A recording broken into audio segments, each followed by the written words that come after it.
क्या दोस्तों आपको पता है बर्ड फ्लू को किस राज्य ने राज्य आपदा घोषित किया है? दुनिया की most valuable two wheeler company कौन बनी है? हाल ही में एक नदी पर सौर ऊर्जा परियोजना आकार ले रही है। इसे बोलते हैं फ्लोटिंग पार्क। किस नदी पर आकार ले रही है यह परियोजना? ऐसे ही 15 बड़ी खबरों को कवर करते हुए हमने आज का बोले तो 7 जनवरी 2021 का करंट अफेयर का वीडियो तैयार किया है। क्वालिटी की दृष्टि से सुपर से भी ऊपर यह वीडियो लास्ट तक देखे। लास्ट में मैं आपसे एक क्वेश्चन पूछूंगा जिसका आंसर आपको नीचे कमेंट बॉक्स में देना है। और अभी तक आपने हमारी GK 2020 चैनल को सब्सक्राइब नहीं किया है तो सब्सक्राइब कीजिए, पास में जो बेल आइकन है उसे भी प्रेस कर दीजिए क्योंकि आने वाले हर एक वीडियो की अपडेट आपको मिलती रहे।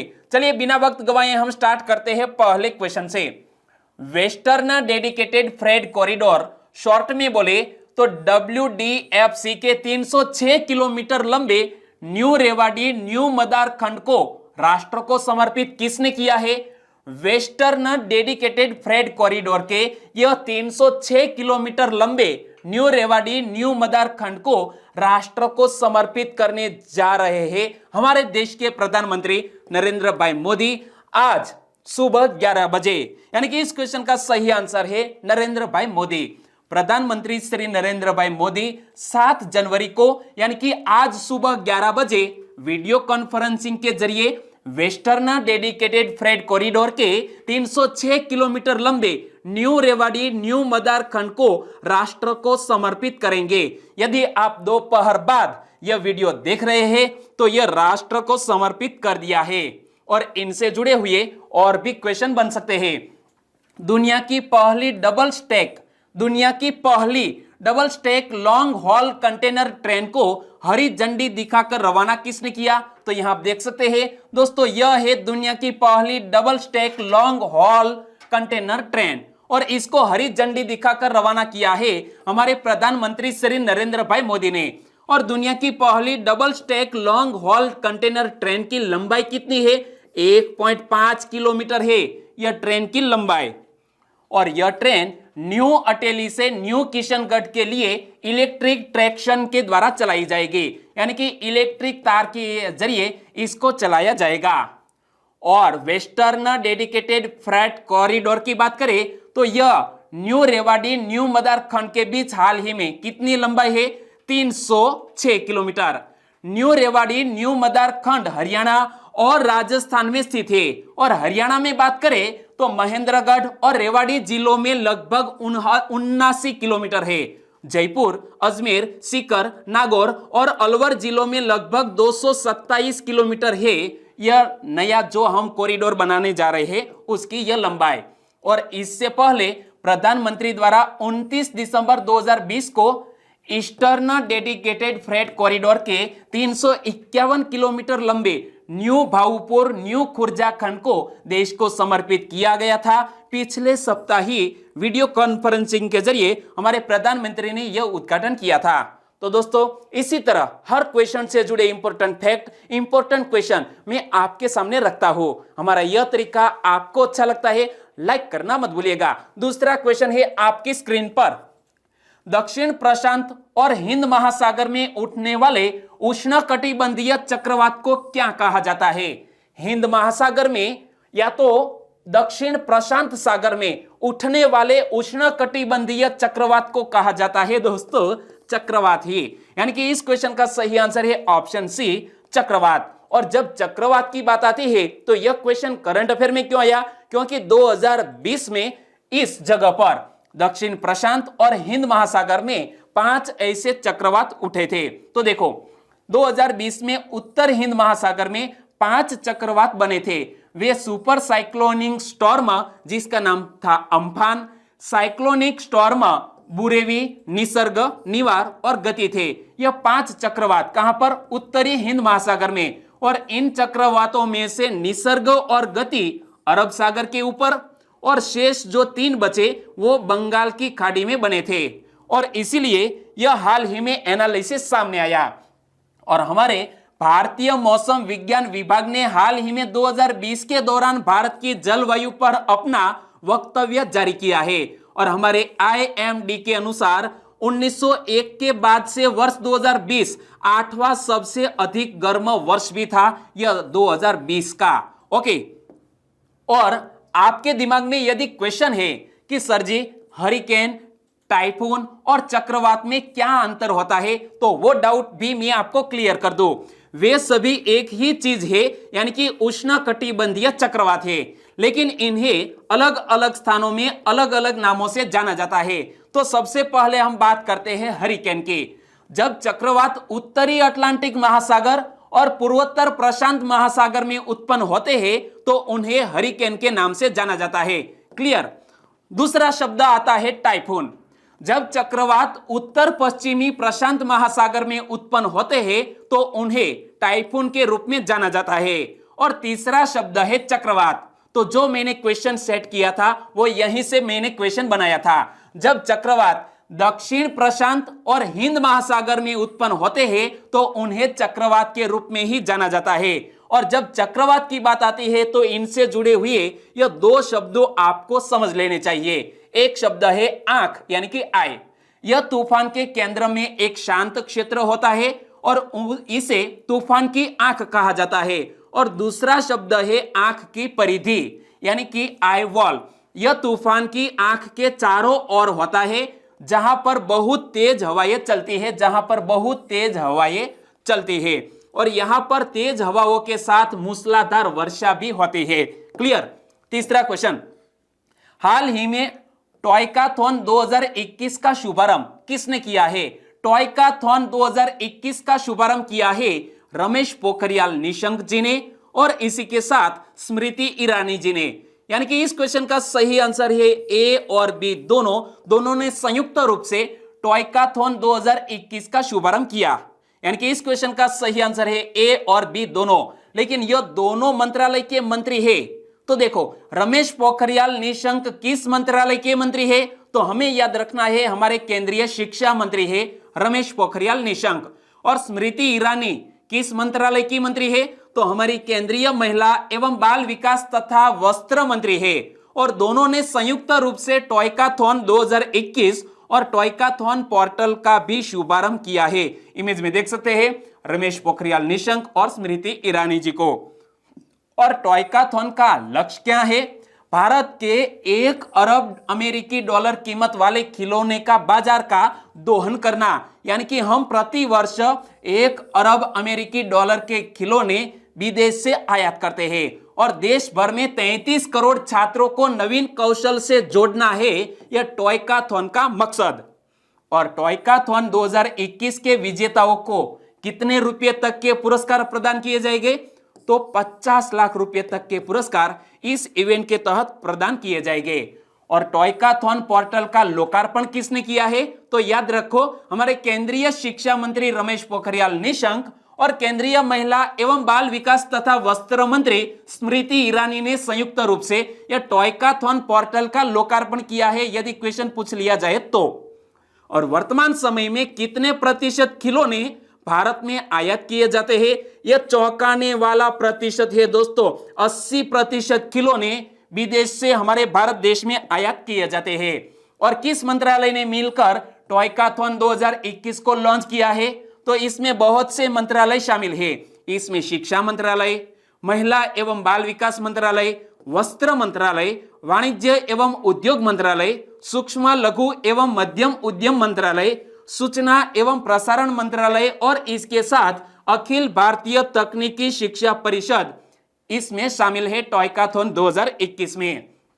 और यह एक विशेष प्रकार का हैकाथॉन है जिसमें स्कूल और कॉलेजों के छात्रों तथा शिक्षकों, डिजाइन विशेषज्ञों, खिलौना विशेषज्ञों और स्टार्टअप्स एक साथ मिलकर नए विचारों को साझा करने का काम करेंगे। और टॉयकाथॉन का आयोजन कब किया जाएगा? तो याद रखो, यहां देख सकते हैं दोस्तों, यह टॉयकाथॉन का आयोजन किया जाएगा 23 से 25 फरवरी तक। और टॉयकाथॉन 9 विषयों पर आधारित है। टॉयकाथॉन में 3 स्तर होंगे। इनमें से एक है जूनियर स्तर, दूसरा है वरिष्ठ स्तर पर और तीसरा है स्टार्टअप स्तर पर। क्लियर। और इस प्रतियोगिता में 2 श्रेणियां होगी। एक ऑनलाइन खिलौना बनाने की प्रतियोगिता होगी जबकि दूसरी वास्तविक रूप में खिलौना बनाने की होगी। चौथा क्वेश्चन, हाल ही में सत्यमेव जयते नामक एक डिजिटल मीडिया साक्षरता कार्यक्रम की घोषणा किसने की है? सत्यमेव जयते नामक एक डिजिटल मीडिया साक्षरता कार्यक्रम की घोषणा की है हाल ही में केरल राज्य की सरकार ने, यानी कि इस क्वेश्चन का सही आंसर है केरल। हाल ही में फेक न्यूज के खतरे से निपटने के लिए केरल सरकार ने सत्यमेव जयते नामक एक डिजिटल मीडिया साक्षरता कार्यक्रम की घोषणा की है और इस कार्यक्रम के संबंध में स्कूलों और कॉलेजों में अवगत कराया जाएगा ताकि डिजिटल मीडिया साक्षरता पर पाठ्यक्रम विकसित करने के लिए प्रोत्साहित किया जा सके। और कार्यक्रम में 5 बिंदु शामिल होंगे और ये 5 बिंदु कौन कौन? तो याद रखो, गलत जानकारी क्या है, वे क्यों तेजी से फैल रही है, सोशल मीडिया की सामग्री का उपयोग करते समय किन सावधानियों को अपनाना होगा, फेक न्यूज फैलाने वाले केस कैसे लाभ कमाते हैं और नागरिकों द्वारा क्या कदम उठाए जा सकते हैं। तो इस कार्यक्रम में यह 5 बिंदु को शामिल किया गया है। और सत्यमेव जयते की बात करें तो यह सेंटेंस आपने बहुत से, हमारी करेंसी नोट है या तो हमारे करेंसी के जो कॉइन है उन पर आपने पढ़ा होगा सत्यमेव जयते। सत्यमेव जयते का मीनिंग क्या होता है? सत्य की सदैव विजय होती है। और यह सत्यमेव जयते हिंदू धर्म ग्रंथ मुंडकोपनिषद के एक मंत्र का हिस्सा है। कौन सा? मुंडकोपनिषद के एक मंत्र का हिस्सा है सत्यमेव जयते। और स्वतंत्रता के बाद इसे 26 जनवरी 1950 को भारत के राष्ट्रीय आदर्श वाक्य के रूप में अपनाया गया था। और यह भारतीय राज्य उत्तर प्रदेश के वाराणसी के निकट स्थित सारनाथ में, कहां पर? सारनाथ में मौर्य सम्राट अशोक द्वारा बनवाए गए सिंह स्तंभ पर देवनागरी में अंकित है और भारतीय राष्ट्रीय प्रतीक का भी यह एक अभिन्न अंग है। इमेज में देख सकते हैं हमारा भारत देश का एक राष्ट्रीय प्रतीक और इसका एक अभिन्न अंग है सत्यमेव जयते। 5वां क्वेश्चन, विश्व के सबसे बड़े तैरते हुए सौर ऊर्जा परियोजना का निर्माण किस नदी पर किया जा रहा है? विश्व के सबसे बड़े तैरते हुए फ्लोटिंग यानी कि सौर ऊर्जा परियोजना का निर्माण किस नदी पर किया जा रहा है? तो याद रखो दोस्तों, यह विश्व का सबसे बड़ा इस तरह का सोलर पार्क जो पानी पर तैरता होगा वो बनाया जा रहा है नर्मदा नदी पर, यानी कि इस क्वेश्चन का सही आंसर है ऑप्शन बी, नर्मदा। मध्य प्रदेश के खंडवा जिले में नर्मदा नदी पर ओमकारेश्वर बांध पर बन रहे 600 मेगावाट वाले विश्व के सबसे बड़े तैरते हुए यानी कि फ्लोटिंग सौर ऊर्जा परियोजना से वर्ष 2022-23 से सौर ऊर्जा मिलने लगेगी। यहां आप इमेज में देख सकते हैं। और 600 मेगावाट वाले इस परियोजना में अनुमानित निवेश 3000 करोड़ रुपए का है। कितना? 3000 करोड़ रुपए का निवेश किया जाएगा। और international finance corporation, world bank और पावर ग्रिड ने परियोजना के विकास में सहयोग के लिए सैद्धांतिक सहमति भी दे दी है। 6वां क्वेश्चन, हाल ही में बर्ड फ्लू को राज्य आपदा किसने घोषित किया? बर्ड फ्लू को राज्य आपदा घोषित किया है केरल राज्य की सरकार ने, यानी कि इस क्वेश्चन का सही आंसर है केरल। केरल में बड़ी संख्या में घरेलू पक्षियों के H5N8 वायरस से संक्रमित पाए जाने के बाद बर्ड फ्लू को राज्य आपदा घोषित कर दिया गया है। और यह वायरस अलपुझा और कोट्टायम जिले में मिला है। किन किन जिलों में मिला है? अलपुझा और कोट्टायम। और हाल ही में राजस्थान में भी इस तरह की कौवे की मौत की घटना सामने आई थी। राजस्थान राज्य में बर्ड फ्लू की चपेट में आने के कारण सैकड़ों कौवों की मृत्यु हो गई थी और इसकी वजह से अधिकारियों द्वारा राज्य में हाई अलर्ट भी जारी कर दिया गया था। वो भी मैंने आपको क्वेश्चन में बताया था। और जब बात करते हैं केरल राज्य की तो आप देख सकते हैं दक्षिण में स्थित यह केरल राज्य 2 राज्यों से सटा हुआ, एक है कर्नाटक, दूसरा है तमिलनाडु। और केरल की कैपिटल का नाम है तिरुवनंतपुरम। केरल की मुख्य भाषा है मलयालम और केरल के राज्यपाल है आरिफ मोहम्मद खान।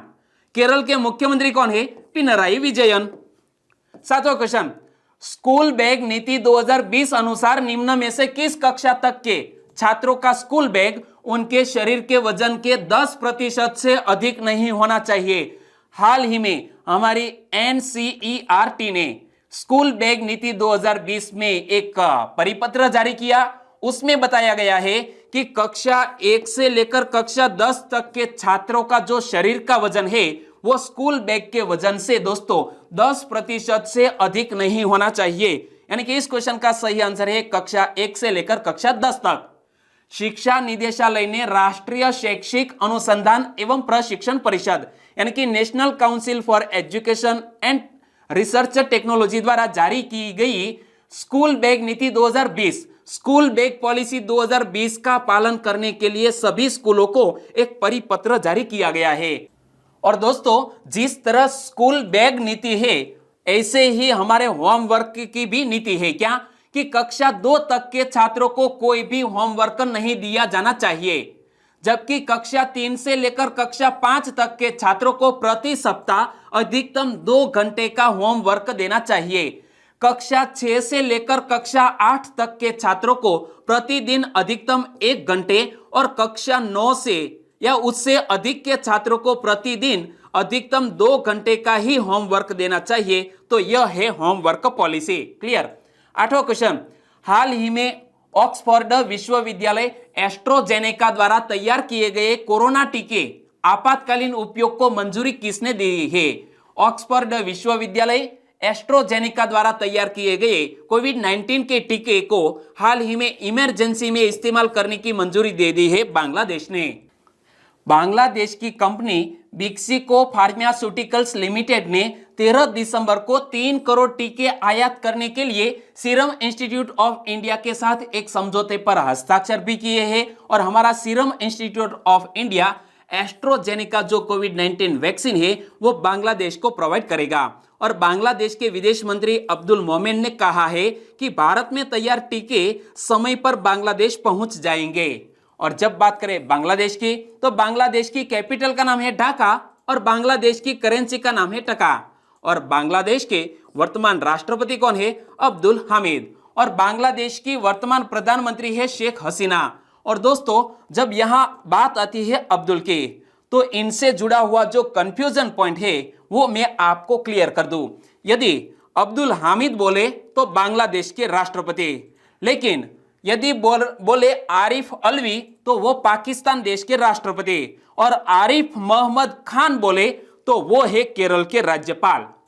और 25 मार्च 1971 को शुरू हुए, मैं बांग्लादेश के इतिहास की बात कर रहा हूं, 25 मार्च 1971 को शुरू हुए ऑपरेशन सर्च लाइट से लेकर पूरे बांग्लादेश की आजादी की लड़ाई के दौरान पूर्वी पाकिस्तान में जमकर हिंसा हुई थी। और बांग्लादेश सरकार के मुताबिक इस दौरान करीब 30 लाख लोग मारे गए थे। ऑपरेशन सर्च लाइट किस देश से जुड़ा हुआ है? बांग्लादेश। और 26 मार्च को प्रत्येक वर्ष बांग्लादेश अपना स्वतंत्रता दिवस भी मनाता है। 9वां क्वेश्चन, हाल ही में कोविड-19 के बढ़ते मामलों को देखते हुए नया राष्ट्रव्यापी लॉकडाउन लगाने की घोषणा किसने की है? कोविड-19 के जो वायरस है उसका नया स्ट्रेन पाया गया है ब्रिटेन में, और इसलिए ब्रिटेन के प्रधानमंत्री ने कोविड-19 के बढ़ते मामलों को देखते हुए राष्ट्रव्यापी लॉकडाउन लगाने की घोषणा की है। और ब्रिटेन के प्रधानमंत्री बोरिस जॉनसन हमारे भारत देश की दौरा करने वाले थे 26 जनवरी यानी कि गणतंत्र दिवस के अवसर पर, लेकिन अब उन्होंने मना कर दिया है। तो ब्रिटेन के प्रधानमंत्री बोरिस जॉनसन ने कहा है कि कोरोना वायरस के नए और अधिक संक्रामक रूप से बचने के लिए अपने घरों में ही रहे, और इसके चलते देश भर में स्कूल, होटल और गैर जरूरी दुकानें भी बंद रहेंगी। और ब्रिटेन के प्रधानमंत्री बोरिस जॉनसन की इस महीने के अंत में होने वाली भारत यात्रा को भी स्थगित कर दी गई है। और प्रधानमंत्री मोदी जी G7 शिखर सम्मेलन में शामिल होंगे, इस तरह की हाल ही में बात सामने आई है। 10वां क्वेश्चन, हाल ही में दुनिया की most valuable two wheeler company कौन बनी है? दुनिया की most valuable two wheeler company बन गई है बजाज। यानी कि इस क्वेश्चन का सही आंसर है बजाज। भारतीय बहुराष्ट्रीय 2 पहिया और 3 पहिया वाहन निर्माता कंपनी बजाज ऑटो 1 जनवरी 2021 को बाजार पूंजीकरण 1 लाख करोड़ रुपए क्रॉस करने के बाद दुनिया की most valuable two wheeler company बन गई है बजाज। और बजाज की बात करें तो बजाज का हेडक्वार्टर कहां पर स्थित है? महाराष्ट्र के पुणे में। और बजाज ऑटो के वर्तमान मैनेजिंग डायरेक्टर कौन है? राजीव बजाज। 11वां क्वेश्चन, पश्चिम बंगाल में अंतर्देशीय जल परिवहन बुनियादी ढांचे में सुधार के लिए 10.5 करोड़ डॉलर के ऋण को मंजूरी किसने दी है? पश्चिम बंगाल में अंतर्देशीय जल परिवहन बुनियादी ढांचे में सुधार करने के लिए 10.5 करोड़ डॉलर के ऋण की मंजूरी प्रदान की है विश्व बैंक ने। यानी कि इस क्वेश्चन का सही आंसर है वर्ल्ड बैंक। केंद्र सरकार, पश्चिम बंगाल सरकार और विश्व बैंक ने पश्चिम बंगाल में अंतर्देशीय जल परिवहन बुनियादी ढांचे में सुधार के लिए एक समझौते पर हाल ही में हस्ताक्षर किए हैं। पश्चिम बंगाल अंतर्देशीय जल परिवहन, लॉजिस्टिक्स और स्थानिक विकास परियोजना के जरिए हुगली नदी पर, किस नदी पर? हुगली नदी पर यात्री और माल ढुलाई की सुविधा मिलेगी और कोलकाता महानगर क्षेत्र में आवागमन आसान होगा। और जब ऋण समझौता हुआ है विश्व बैंक के साथ, तो विश्व बैंक का उद्देश्य क्या है? सदस्य राष्ट्रों को पुनर्निर्माण और विकास के कार्यों में आर्थिक सहायता देना। विश्व बैंक का हेडक्वार्टर अमेरिका के वॉशिंगटन डीसी में स्थित है। विश्व बैंक की स्थापना जुलाई 1944 में हुई। विश्व बैंक के वर्तमान अध्यक्ष डेविड मालपास और विश्व बैंक की वर्तमान managing director and chief financial officer कौन है? अंशुला कांत। और विश्व बैंक किस सिद्धांत पर कार्य करता है? Working for a world free of poverty, यानी कि विश्व को गरीबी से मुक्ति दिलाने हेतु विश्व बैंक कार्य करता है। 12वां क्वेश्चन, हाल ही में किस नदी में अमोनिया नाइट्रोजन पर रोक लगाने के लिए एक संयुक्त अध्ययन समूह और निगरानी दल का गठन किया गया है? हाल ही में यमुना नदी में एमोनिया नाइट्रोजन पर रोक लगाने के लिए एक संयुक्त अध्ययन समूह और निगरानी दल का गठन करने की बात सामने आई है। अध्ययन करने वाले समूह में दिल्ली जल बोर्ड, हरियाणा राज्य प्रदूषण नियंत्रण बोर्ड, दिल्ली प्रदूषण नियंत्रण समिति, सिंचाई एवं जल संसाधन विभाग हरियाणा, सिंचाई और बाढ़ नियंत्रण विभाग दिल्ली को शामिल किया गया है। और जब बात करते हैं यमुना नदी की, तो यमुना नदी एक प्रमुख सहायक नदी है। किस नदी की? गंगा नदी की एक प्रमुख सहायक नदी है यह यमुना। और यह नदी यमुनोत्री ग्लेशियर से निकलती है। उत्तर प्रदेश के प्रयाग में संगम में गंगा नदी से मिलती है यह यमुना नदी। और यमुना की कुल लंबाई कितनी है? 1376 किलोमीटर। 13वां क्वेश्चन, हाल ही में सुर्खियों में रही तुगलक पत्रिका के संदर्भ में कौन सा विकल्प सही है? सुर्खियों में रही तुगलक पत्रिका यह एक तमिल पत्रिका है, यानी कि इस क्वेश्चन का सही आंसर है ऑप्शन डी। लेकिन यह पत्रिका सुर्खियों में क्यों आई? क्योंकि हमारे केंद्रीय गृह मंत्री और भारतीय जनता पार्टी के नेता अमित शाह 14 जनवरी यानी कि मकर संक्रांति के अवसर पर चेन्नई जाएंगे और जहां वे तुगलक पत्रिका की जयंती पर आयोजित समारोह में हिस्सा लेंगे। और यह पत्रिका चो रामास्वामी की मृत्यु के बाद गुरुमूर्ति द्वारा संपादित की गई थी। और यह अवसर पोंगल के मौके पर पड़ रहा है, यानी कि 14 जनवरी यह पोंगल का अवसर यहां पड़ रहा है। तथा इसके साथ ही राज्य में राजनीतिक वातावरण में भी सरगर्मी आ सकती है, क्योंकि तमिलनाडु में इस वर्ष विधानसभा चुनाव होने वाले हैं। 14वां क्वेश्चन, राष्ट्रीय शहरी आजीविका मिशन योजना के अंतर्गत पहली बार देश में प्रवासी मजदूर प्रकोष्ठ किसने बनाया है? राष्ट्रीय शहरी आजीविका मिशन योजना के अंतर्गत पहली बार देश में प्रवासी मजदूर प्रकोष्ठ बनाया है सूरत नगर निगम ने। यानी कि इस क्वेश्चन का सही आंसर है सूरत नगर निगम। और प्रवासी मजदूर प्रकोष्ठ का उद्देश्य क्या है? सूरत नगर में प्रवासी मजदूरों का लेखा जोखा तैयार करना है। और इस समय सूरत में 15 लाख से अधिक प्रवासी मजदूर है। कितने? 15 लाख से अधिक। और प्रवासी मजदूरों को सस्ते किराए पर घर उपलब्ध कराने वाला सूरत देश का पहला शहर होगा। इमेज में देख सकते हैं। और सूरत नगर विकास प्राधिकरण ने साचिन में ऐसे 339 आवासीय इकाइयों का निर्माण किया है। ओके। और जब बात करते हैं सूरत की, तो सूरत मुख्यतः कपड़ा उद्योग और डायमंड कटिंग और पॉलिशिंग के लिए विश्व प्रसिद्ध है। इसलिए इस शहर को सिल्क सिटी और डायमंड सिटी के रूप में भी जाना जाता है। और सूरत शहर किस नदी के तट पर बसा हुआ है? यदि आपको याद है तो नीचे कमेंट बॉक्स में बताना। 15वां क्वेश्चन, ट्राईफूड पार्क की स्थापना कहां की जाएगी? ट्राईफूड पार्क की स्थापना की जाएगी मध्य प्रदेश में। यानी कि इस क्वेश्चन का सही आंसर है मध्य प्रदेश। जनजातीय मामले मंत्रालय के तहत कार्यरत ट्राइफेड, जिसका पूरा नाम है tribal cooperative marketing development federation of India यानी कि ट्राइफेड ने मध्य प्रदेश में ट्राई फूड पार्क स्थापित करने के लिए अखिल भारतीय वनवासी कल्याण आश्रम के साथ एक समझौते ज्ञापन पर हस्ताक्षर किए हैं, यानी कि जो जनजाति के उत्पाद है वो इसके जरिए बेचे जा सके।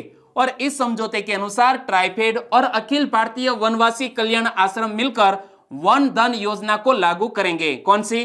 वन धन योजना को लागू करेंगे। और यह ट्राइफूड क्या है?